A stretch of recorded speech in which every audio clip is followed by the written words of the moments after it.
À 5 jours du salon de l'agriculture, la mobilisation des agriculteurs reprend de la vigueur.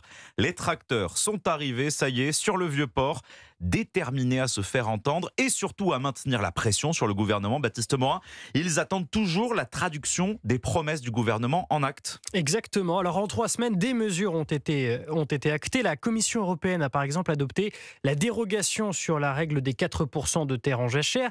Elle a aussi proposé, et c'était attendu par les agriculteurs, des mesures de sauvegarde pour limiter les importations venues d'Ukraine. Paris, de son côté, a déposé des décrets devant le Conseil d'État. Mais tout cela prend du temps, trop de temps, c'est ce qu'a expliqué le président de la FNSEA, Arnaud Rousseau, ce matin face à Sonia Mabrouk dans la grande interview Europe 1 CNews.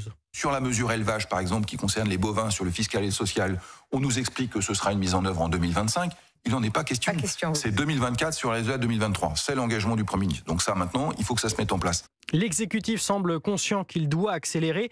La semaine dernière, Gabriel Attal a reçu la FNSEA, les jeunes agriculteurs, tandis qu'Emmanuel Macron, de son côté, s'est entretenu avec les autres syndicats agricoles. Le chef de l'État doit rencontrer la FNSEA demain après-midi. Et puis, on l'a appris ce matin, une conférence de presse se tiendra mercredi à Matignon. Merci Baptiste.